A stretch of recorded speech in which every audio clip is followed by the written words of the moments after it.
Today we're going to talk about social hacking. So, in order to explain you what that is, we prepared a little video for you. Let's watch it. The dream business model of finally my best month, all Instagram, 80,000. Wow. All through this IG strategy. Okay, so she makes $80,000 a month, all through a very, very specific Instagram strategy that we're going to double click upon. So this strategy is called social hacking. Dan, how does it work? All right, let me show you a couple of slides here. So how does it work? The idea is that you find the people who are in the world who are most likely to buy your stuff, and then you get your stuff in front of them. So we call it like how to get a consistent flow of strangers into your app without spending your life on social media. The idea is that there's 3.26 billion people on social media, right? And you can't speak to all of them all the time. It's not going to work. So what you do is you zoom into the people most likely to buy your stuff, and you get your stuff in front of them by asking them a magic question. So the steps are kind of like this. First is you think, who is my dream customer currently following online? Who is someone who, if you're a dance instructor and you want to help people who are dancers, who are dancers following online already? You go to them, you check their profile, you go to a recent post and you find someone who's commenting on their post. And basically you've zoomed in from the 3 billion people on social media every day to the people who are definitely interested in what you do and who are so interested that they're commenting, which is like a small percentage of people actually commenting, right? Commenting on the posts of people who are similar to you. And then you actually like click into their profile and then you ask them this magic question here. So the question is this: can I ask for your advice on something? I'm creating videos to help dream customers. So that's a variable field. I'm creating some videos to help dancers, for example. When it comes to desired result, what's your biggest challenge? Meaning, so when it comes to getting more jobs as a dancer, what is your biggest challenge? And the reason why this question is so powerful is this: people love giving advice, right? So when you say, can I ask for your advice on something? Imagine someone asking you for advice. It's nice, right? People like that. So you ask for advice and people like giving advice, but also you're positioned as the expert. So you're saying, can I ask for your advice? But you're also saying, I'm creating content for people like you. So you're clearly saying that you're in the position of an expert that can help people out. Number three, it doesn't feel salesy. It doesn't feel like you're saying, hey, would you want to jump on a call? And blah, blah, like it's too pushy in the beginning. And finally, you're talking about their intent because you're saying, hey, when it comes to this, what is your biggest challenge? And then, in fact, let me pause there because I'm curious about what you think. Yeah, I like that. I mean, that all of a sudden takes out the whole equation that you need to have a big following to get started, right? You can have essentially a few posts, your little bio profile, a little bit about you, what you're doing. You can set this up in a few minutes. And then the question is, who out there is relevant for you, like in the market or the niche that you want to serve? And then you're good to go, right? So you don't need, like, there's no big barrier to entry. And I think this is beautiful because you can then play around with finding the sweet spot where you want to find something that you like, that ultimately the world needs, and that you can get paid for. And I think this is just a very, very simple, amazing strategy to approach people. I actually want to double click on something you said there about like your profile. I didn't mention it. Like your profile is like your business card, right? So people think about posting on social media and they think it's about getting a lot of reach and getting lots of likes and comments and stuff. But actually, one of the things that's really important is when you start reaching out to people and they click on your profile, which is the first thing they do, and they come to your bio and they come to your top 9 posts and they come to your highlight reels and they come to your story, it needs to be clear. If you're positioning yourself as a dance expert, you need to have content on there about, guess what? Dance. If you have like you on holiday with your kids and a picture of you and your dog and just like you look like this random IG profile, you're creating no credibility and people are very unlikely to get back to you. So think about your profile as a business card that positions you as you want to be positioned. Yeah, I love that. I think to take it even one step further, some of the creators I interviewed that are making 7 figures with a really small social following, let's say a few thousand, maybe even less in some cases, they see it, yes, as a business card, maybe even as a CV, maybe even as themselves, so that when they are out there and some of these people then go to networking events, or they're on stage, or wherever they are. And then, you have just like the link to your profile. People then go there, and that's then how you actually connect with them. And they then start watching your reels, your stories, and let's say a few posts there. And you don't have to have a lot. They just like want to see, who is this about? And the moment when you ever post something, then they will see it, they will read it, right? So it opens up the conversation. So actually, I even heard this, and I think I love it. It's called virtual networking, because you're not networking one-on-one in person anymore, but you're virtually networking with people through social media. And in the beginning, when you're small, I think that this tactic is gold, because you open up the conversation also here virtually. You're not even going to a conference or to an event, by starting a conversation, and then people say like, who is Dan, who is Jane, who's John. It's like, okay, it's interesting, right? And then you get some legitimacy or some credibility, some maybe relatability, because they see, hey, you're from Portland and you love dogs and you're a female that is 40 plus, so I don't know what it is, right? And hey, this is like my tribe, my vibe, right? Like the words, whatever they use, and that then I think is why it's a business card, a CV, and it allows you then to continue the conversation, and ultimately then go into a sales conversation, discovery call, whatever you want to call it, and then work with this person. If you got something that they need, then it's a beautiful opener. Mm-hmm. Nice. All right. So once we ask them the magic question, and what's going to happen? Well, they're going to reply, right? Some of them will. A lot actually will, if you do it this way. Once they reply, remember, you've asked them, when it comes to your biggest goal, I can't find it right now, but when it comes to your biggest goal, whatever that is, when it comes to getting more clients as a dancer, right? What is your biggest challenge? And once they share their biggest challenge, you can say, oh, that's really interesting.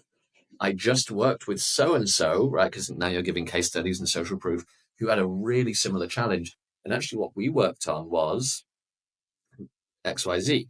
And so, what you're doing there is you're giving them advice, but not directly, because when you do it directly, people feel kind of like you're preaching to them or whatever. But if you do it via social proof and you say, that's so similar, I was just working with so and so who just had this challenge. What we did together is this and this and this. And it worked really well for them. All of a sudden, what you're doing, you're helping them out without them feeling like you're being preachy or like attacking them personally. And you're giving social proof that you've helped a bunch of people with this before. So I love that also for this reason, because you might feel like a fraud, like you're there on this other person's profile, you're like engaging with people, and like this person is so much ahead of you, and so on and so forth. But actually, yes, this person is ahead of you, but also they're not replying and caring about this person that you're interacting with, right? Because they have, let's say, a gazillion followers.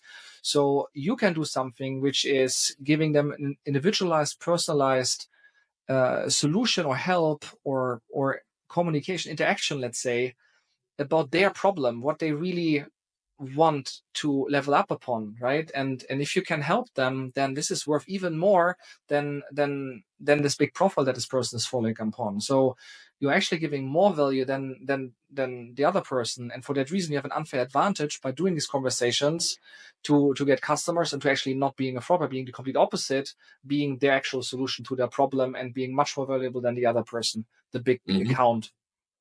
Yeah. And exactly. And then if you feel like I don't have like case studies that I can share your own story. Oh, that's so interesting, you have that challenge. I struggle with that as well, and actually what I did was this and that. Have you tried something like that out of curiosity, right? Yeah. So One more thing I think that I just want to stress here: if no one is replying, if no one cares, like you try to reach out and no one is caring, like you just don't, it's not working for some reason. Some introspection is, I think, good, like, because it's good to see, like, why is it not working, right? And quite often, and this is actually the honest, harsh truth. I have to like say this is important to me. Sometimes you just like, it's not good enough how you ask it. It's like obvious it's scripted. You like do this over and over again. The person maybe sees, like the person that approaches every single girl in the club, like which girl is like, oh, amazing, like I'm unique, like he just picked me. No, like it's obvious, like he's writing everyone, right, with the fucking comment. So yeah, you have to look at your approach and be genuine and move from sales and quantity to souls and quality. These are people like you. You want to really help them. Come with the mindset that even if this person is not buying from you, this person maybe will buy like you know, because you are in the market as well. You know something else that could help them. You guide them there. That's great. You help this person. Yes, you didn't get any money, but that's fine. You help this person. It puts you in the mindset of really delivering value to others.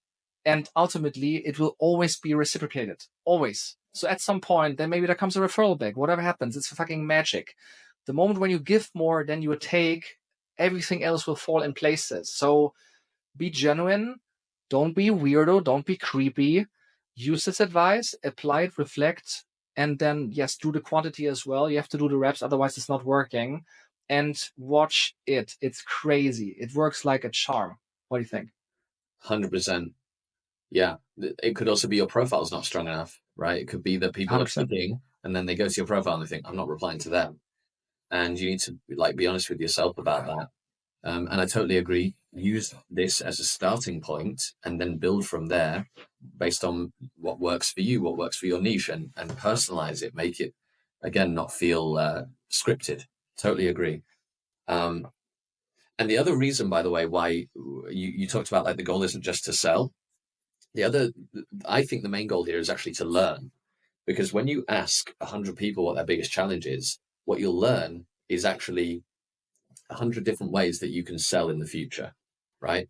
Because you're going to get the actual wording from people who are in your market, who are sharing their challenges. Little story here is like one of our first products, Matt, that we launched with a partner, was a weight loss product, right? And we spoke to a bunch of her audience to find out what their biggest challenge was and their biggest goal was. And the words that came up over and over and over and over again were, I want to feel sexy in my own skin. And so instead of us coming up with our own like naming and tagline that we thought would be good, we just repeated the customer's words back to them. So the tagline for the product was feel sexy in your own skin in 60 days.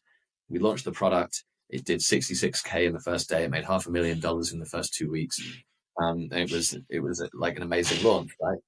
And so often people overcomplicate marketing, but actually it can be as simple as get the exact words from people in your target audience about their goals and challenges, use those words to them in your marketing material, and that's it. So what you're doing here when you're reaching out to people is getting those words to use. 100%. And by doing the reps, if you have 100 conversations, right? Even if you have zero clue, let's say you have some experience, but you still maybe like you feel like a fraud. You like done doing this for 15 years, but you still think, actually, what can I really like? What are really my skills? Am I really good enough? And all of these kind of things, right? If you speak to 100 people, there will be some people in these 100 people that are like that found something which is really working for them and other things are not working for them. There's other people where the other thing worked and something else is not working. So you can learn from them what worked for them and you just like use that, tell it to the other person, and they're like, oh, this is magic, this is gold, right? So you just have to do the job, go through these things, think about it, reflect, apply, listen, and the rest will follow. You don't like just that you do the job. You do 99.9% more than everyone else is doing, and you will become successful, guaranteed. There's no doubt. You just have to do the job and do it. That's the only thing. Just do it. Mm-hmm. All right. So after you've given them your experience about what might help them with that challenge, many of them will open what we call the sales window. So once you've helped them out, by the way, also there's a law called reciprocity, which means that when you do something for someone, typically they'll kind of feel like this inner desire to do something for you. And that could be something like ask you what you do. Like, hey, cool, tell me more about you, or like, how does it work? Or do you have like they usually will ask some kind of question that is essentially opening the sales window. They're kind of inviting you in a way to tell them more about what you do. And that's way more powerful than you saying, hey, oh, by the way, I can actually maybe help you here as well, right? Like, oh, I have a product. Do you want to? Because if they invite you there, it's no longer, it's not that they are sold. No one wants to be sold. It's their idea. And everyone likes to be the genius who has good ideas, right? I love that. There's one more thing I want to add here. It's really important that you have the right mindset on this. To tell you what I mean by that. if you are thinking in the back of your head, there's a sales window, I can like close this person, and I serve them by selling them or like telling them about my offers and so on. I think this is dangerous because people smell it from a billion miles away, right? That like you're just you're after the money, you just want to do the close. What helps here is you actually figure out a free thing that you can do, and you do anything in that free session. Let's say, for example, 45-minute free consultation session. In that 45 minutes in your head, and that's about your own mindset, you got a terms with yourself that you do anything to serve this person without any other second thoughts or second agenda. You do anything to just help this person. So then now it's important because that's like the framing for the first 45 minutes. Thereafter, it's not a free session anymore. If they want to get more of it, then you have to have a sales conversation, right? That also protects you from, hey, he's so friendly, he is so nice, I can now have these conversations over and over again in you're in a friend zone. You will never ever be able to ask for a sale then. But if you're like really strict and have that mindset on the first 45 minutes, you give, and then even like super genuinely, you don't have to have some shady sales tactics. You say like, hey, like if you want to do another session, then next time it's paid, and maybe like then has more ideas now than to have the good bridge into the paid conversation. But my point is more first session, give, no second thoughts, and then any other interaction, they have to become a client or it's a no. Yeah, that's great. And maybe we should change the name of the sales window. I think about it like progressing the conversation. Let's think about it that way. You could think about it like escalation. You could think about it like the next step of the funnel, if you like. But absolutely right that at this point, the mindset is not how do I get money from this person. The mindset is about helping. And so remember, you've only just started talking to them. They don't know who you are. You've reached out to them, and then you've given them like a little tidbit of advice. They might ask you a question that invites you to take things to the next step, right? And so in that next step, so it's a good question. What do you do there? My recommendation is that you say, hey, like we could jump on a 15-minute call and I can help you a little bit more with this thing. If they ask you, right, like it's them that should ask. Yeah, jump on a 15, 30-minute, 45-minute call, whatever it is. I can help you out with this thing in more detail. And here, what I would advocate for is complete and utter transparency, which means this. It means that you're upfront with them that you have a product and that it involves coaching and it involves paying you money, but you're also upfront that in this initial session, it's not going to be some like hardcore sales pitch, because that's exactly the story that everyone has, and they'll have their guard up and it's going to be really difficult. So if you even can get them on the phone, that is, if they think it's a sales call, they're going to come with the guard up. So you can just say like, hey, let's get to know each other. I can help you out on this thing. It'll be a free session, no obligation, no expectation. If you want to learn more about, my coaching services or my product or whatever that might be, happy to talk about that on the call as well and see if it's the right fit for you. But from my side, I just want to help you with this thing. And if you want to take things further, then we can discuss. And what that does is reduces the stakes of the conversation, reduces the barrier. And then when you have that sales conversation, it's not like a bait and switch. It's not like, oh, you said this would be a free call and now you're trying to pitch me. You've been very clear up front that there's a free call. And then if they want to talk to you about the paid product or the coaching service, whatever it is, then you're happy to do that as well. And it puts that finite fence in place where they can't just stick you in the friend zone and ask your advice forever. I love that. Awesome. All right. So I'm going to skip a few here and show you this. This is doing a breakdown of what kind of business results this can drive for you. And I've done it for 2 funnels because I've done it for a $1,000 product that involves a quick sales call, and I've done it for a $50 a month product that doesn't involve a sales call. This also works for 10K coaching, 100K coaching. It works across the board, but I've just broken down 2 funnels. If you send for a high ticket funnel 60 DMs using the template that we shared, you can expect, based on what we've seen, around 20 replies. From those 20 replies, again, you have that conversation that we just talked about. They might open that sales window, or they might want to kind of escalate things to the next step. If they do, you'll get on average around 5 calls booked. From those 5 calls booked, not all of them will show up. Maybe 3 to 4 will show up. No shows is part of life, unfortunately, with these things. And then you should get on average 1 client, okay, for a $1,000 product. So if you send 60 DMs a day, then following this, you should get about 1 client per day for a $1,000 product. If you did that every day of the week, okay, that means no weekends, then it's $30K a month. I've broken it down for a $50 a month offer as well. I won't go into as much detail there, but what you can see is you don't need to do calls because it's a lower ticket thing, but you also make a bit less money. Yeah. So you want to pause anything on that, Matt, or shall I move to the next thing? I think one thing I just want to highlight here is you have here an implied, or let's say there's a conversion rate, right, from 5 calls to 1 client of 20%. Menina, who we have seen in the beginning of the video, has a close rate of 80%. And I've had more and more, like so many people in the calls that I interview, right? Like creators that are really crushing it. They all have 80%, 85%, 90%, 75% close rate. It's crazy. So how do they do that actually? Well, over time, right? Not now, like not at the beginning, but over time, when your content speaks for itself, it's really like nailing the nail on the head, and you have testimonials and all of that. And actually, your content sells your product for you. So people almost only show up for the calls in order to buy, to give you your credit card information, right? But this is like just like a teaser, a little one for later down the road when you have built out your system. So you start like simple like this with bare content. You reach out to people, you do hard work, you create success that will lead to more content for your social accounts. You'll also get more referrals and so on and so forth. And from there, at some point, like this momentum that you create will just get better and better and better. So 30K a month, I mean, sounds awesome, but actually it can become more and more and more and more. Maybe in the beginning it's less than 30K a month, right? But the point is, with building out your accounts, it starts slow, but then at some point it starts to accelerate, and then it takes off.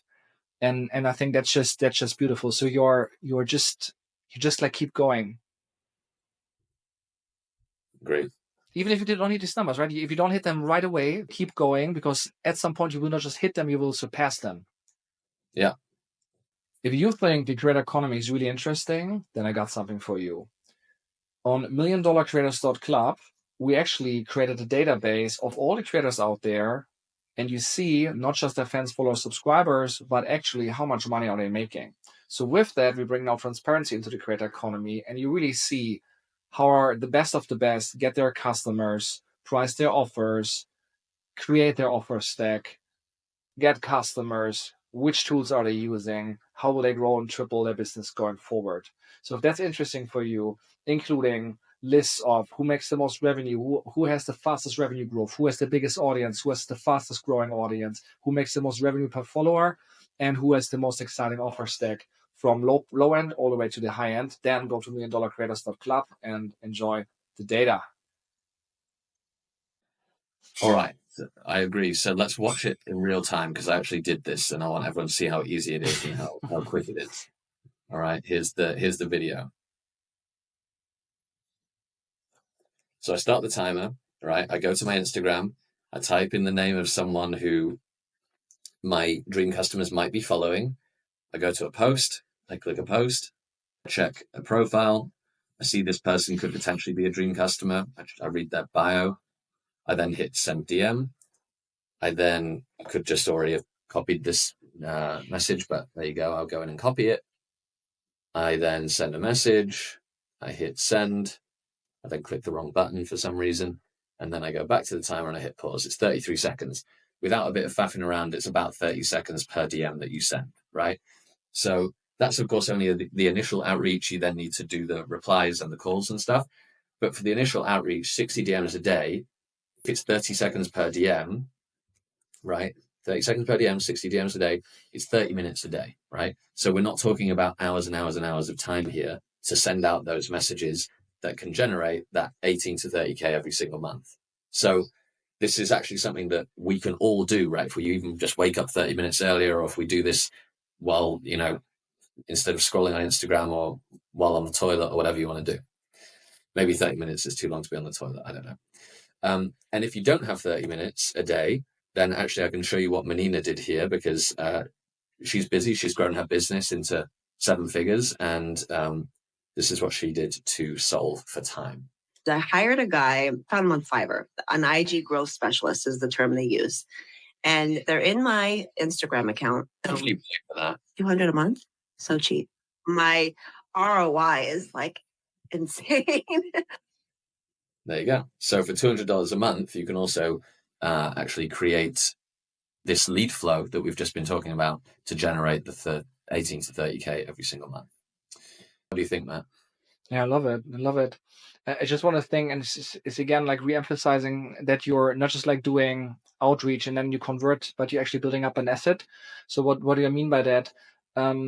When people see your message, not everyone will reply in the beginning, but some will check out your profile.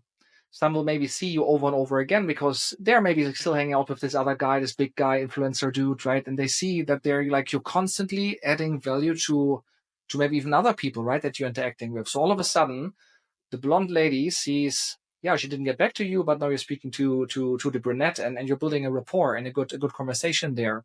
So you're building all the time in anything that you do on social media, because everything is public. You're building relationships and connections with people, even if they don't get back to you. There has been eyeballs. There has been a touch point, right? And my point is that if you like do this, at some point it will just like build up this bigger asset where it at some point is like almost beyond comprehension how much it can come back. So in the beginning, yes, 30 hours a day, you can outsource it to a VA and so on. Make sure it's genuine, it's legit. You're not like trying to just like delegate and use AI and do like all these automations in order to trick people into something just because you can automate, but to treat people like people. And if some tools help you, that's fine. But like, yeah, like a VA is also a tool that helps you there, right? Make sure like the quality is good, and that at some point you're like close to that also in the beginning. And if you do that, then it will pile up more effectively, and you will reach quicker the numbers that Dan outlined here. Yeah, I've got a good example actually from you, Matt, where you did this really effectively. It was the very first ever Passion client. You, Ed, right? Mm-hmm. You emailed Ed, and guess what? He didn't reply, right? He gets a lot of emails. He has a big audience. Then you came up with another way to add value. You said, hey, I saw that you did this on your Instagram or that. I think if you do it differently, maybe that can help this and that, whatever. He didn't reply. Every time a unique email that was custom written for him, that was trying to add value, 3, 4, 5, whatever it was, 7 emails when he eventually replied. When he signed with us, which was our first ever client, and we asked him, why did you actually decide to join? Because at that point we had no case studies, no social proof, no track record, no website, basically nothing, right? His answer was, because you were persistent and you showed that you cared. And loads of people just reach out to me, a one-time thing, and then I never hear from them again. And so that really changed my frame, because at first I thought, like, are we bothering him? Are we just like relentlessly like, reaching out to him when he's just like ignoring us? But actually he was reading them and just not replying. And then after 7, he was like, you know what, these guys are serious. Like, I'm actually I'm gonna get back to them. Now I want to qualify that with like, that's not the same as what I get a ton of in LinkedIn, for example, and other channels where people are like, hey, just checking if you saw my email. Hey, did you get a chance to read my, like, believe me, if it was interesting, I would have replied the first time. You just asking if it arrived safely is not going to make me reply. But that's not what you did, Matt. What you did was created different ways to add value multiple times. Yeah, 100%. I actually, like you said, I cared. I checked the accounts. I checked what he was doing, and I really thought, I tried to be in his shoes. Like, how can I help? Like, what would really make a difference for him without any other intention there? And just like kept giving and giving and giving and giving. And at some point he's like, this is great stuff. Like this is really valuable. Like, so maybe I should speak to the guys. Maybe there's even more, right? And that's how it then started. Good. I mean, that was awesome. Good chat about social hacking, and hopefully you guys can use some of that. Let us know in the comments if it works for you. If it does, or in general, if you like the video, give us a thumbs up, subscribe to the channel, and yeah, excited to see you in the next video.